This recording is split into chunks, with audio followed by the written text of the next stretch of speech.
بہت زیادہ ہیوی فال کراچی میں نہیں دکھ رہے. کلاؤڈی ویدر اور وقفے وقفے سے کبھی ہلکی بارش کبھی بوندا باندی. Light to moderate rain expected ہے کراچی. اصل میں سچویشن چینج ہوتی رہتی ہے. اس سے اگلا کوئی اسپیل ہو تو وہ ممکن ہے کہ کراچی کی طرف زیادہ تیز اسپیل لے. ابھی تو پورا اگست باقی ہے تو کبھی بھی آپ ایکسپیکٹ کر سکتے ہیں. کراچی میں امکان یہ ہے کہ 3 تاریخ کی رات کو رات کو کچھ جو کراچی کے مضافاتی علاقے ہیں وہاں پر بہتر بارش ہو سکتی ہے, ماڈریٹ ہو سکتی ہے. سٹی میں تو یہی ٹرینڈ رہے گا ابھی اگلے 2 دن کم از کم 2 یا 3 دن کے کلاؤڈی ویدر اور وقفے وقفے سے کبھی ہلکی بارش کبھی بوندا باندی اس طرح کا رہے گا. دن میں 4 کو پھر ہم ایکسپیکٹ کر سکتے ہیں. 4 اور 5 کو 2 دن ایسے ہوں گے کہ جس میں light to moderate rain expected ہے کراچی میں.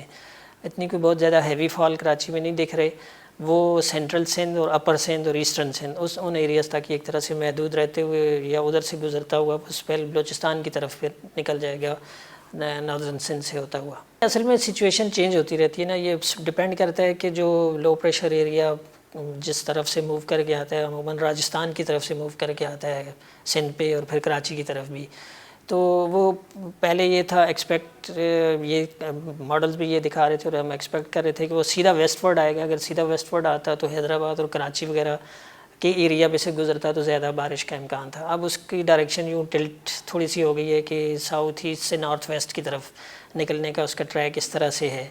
یعنی راجستھان سے ایسٹرن سندھ میں داخل ہو کر پھر سینٹرل سندھ اور حیدرآباد کے برابر سے سمجھ لیں کہ آپ اوپر زیادہ جو تیز اسپیل ہے یا تو زیادہ تیز بارش والی ایک طرح سے وہ ہوگا کلاؤڈ ماس ہوگا وہ اس طرف شفٹ ہو جائے گا. تو کراچی میں سٹل اس کا ظاہر انفلوئنس تو آئے گا, پیریفیرل انفلوئنس ہوتا ہے جو آؤٹر ایک طرح سے. تو اس کے نتیجے میں پھر وہی ماڈریٹ بارش متوقع ہے. دیکھیں ابھی تو پورا اگست باقی ہے اور ستمبر کے بھی عموماً 10-15 ستمبر تک 15 ستمبر تک تو مانسون ہوائیں آتی رہتی ہیں تو کبھی بھی آپ ایکسپیکٹ کر سکتے ہیں. لیکن کوئی چیز نا آپ اس میں میٹرالوجی میں یا کلائمیٹ میں کہتے ہیں کوئی یا ویدر فورکاسٹ میں کوئی چیز حتمی نہیں ہوتی, مطلب چینج ہوتی رہتی ہے سچویشن نا. ہر 12 گھنٹے بعد جیسے ہوائیں جو کسی لو پریشر ایریا کو بیسیکلی اپر ایئر کی جو ہوائیں ہوتی ہیں نا 20,000-25,000 فٹ کی جو ہوائیں ہوتی ہیں 30,000 کی وہ ایک طرح سے سٹیئر کر رہی ہوتی ہیں. ان کی ڈائریکشن اگر چینج ہو جاتی ہے تو وہ ایک طرف کے بجائے دوسری طرف کو شفٹ ہو جاتی ہیں. یہ وجہ ہوتی ہے. تو ابھی چانس ختم نہیں ہوا, ہم ایکسپیکٹ کر سکتے ہیں. ابھی تو اگست شروع ہوا ہے تو ہو سکتا ہے اگست یہ تو 5-6 اگست تک کا اسپیل ہے یا 7 اگست تک. اس سے اگلا کوئی اسپیل ہو تو وہ ممکن ہے کہ کراچی کی طرف زیادہ تیز اسپیل لے آئے. تو پاسبلٹی ہے ابھی. اگست تو دیکھیے جنرلی اچھا ہی گزرتا ہوتا ہے کہ پچھلے سال کے اگست اگر آپ کو یاد ہو تو تھرو آؤٹ حالانکہ کوئی اتنی بہت زیادہ اس طرح کی سگنیفیکنٹ بارش نہیں ہوئی تھی. اگست اوور آل ڈرائی گیا تھا پورے پاکستان میں. لیکن کراچی کا موسم بہت اچھا رہتا ہے اگست میں عموماً اس لیے کہ جولائی کے مقابلے میں کلاؤڈ زیادہ ہوتے ہیں, سی بریز پھر چلتی رہتی ہے اور ٹیمپریچر بھی بہت زیادہ نہیں جاتا, 32-33 ہی رہتا ہے عموماً, اسی رینج میں رہتا ہے. ویسے بھی 32.5 یا 32.6 نارمل ہے یا ایوریج ہے اگست کے مہینے کا.